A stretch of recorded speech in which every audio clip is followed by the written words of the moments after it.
Kwingineko ni kwamba serikali za kaunti ziliripoti akaunti 6585 za benki, lakini hazikuwasilisha barua uidhinishaji wa akaunti hizo kwa msimamizi wa bajeti jinsi inavyohitajika.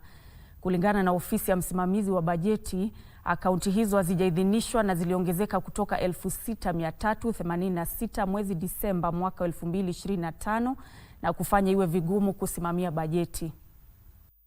Msimamizi wa bajeti amewasilisha malalamishi kuhusu usimamizi na uhalali wa akaunti za benki za kibiashara za serikali za kaunti.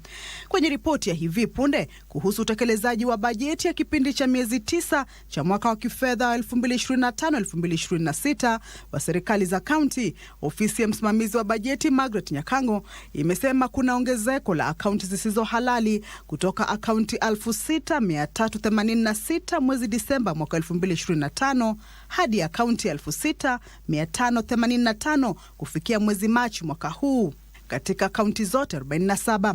Msimamizi wa bajeti pia anasema kulikuwa na mabadiliko katika idadi ya akaunti zilizoripotiwa, ambapo kaunti ya Meru iliripoti akaunti 462, Siaya akaunti 191, Taita Taveta akaunti 65, Pokot Magharibi akaunti 79, Makueni akaunti 230, Busia akaunti 94 na Laikipia akaunti 38.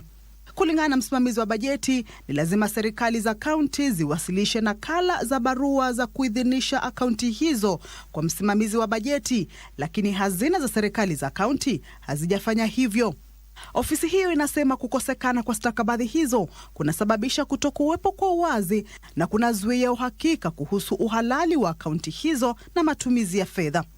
Masharti ya usimamizi wa fedha za umma yanahitaji usimamizi wa akaunti hizo kuwa chini ya usimamizi wa Benki Kuu ya Kenya, ila tu akaunti za pesa ndogondogo na marupurupu au za ukusanyaji ushuru.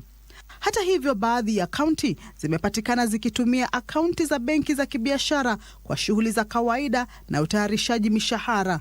Msimamizi wa bajeti kufikia sasa amependekeza serikali za kaunti ziwasilishe mara moja barua za kuidhinisha akaunti hizo na kuzingatia masharti yote ya kuweka pesa kwenye akaunti ili kuhakikisha kuwepo kwa uwajibikaji. Kamchemenza, Darubini.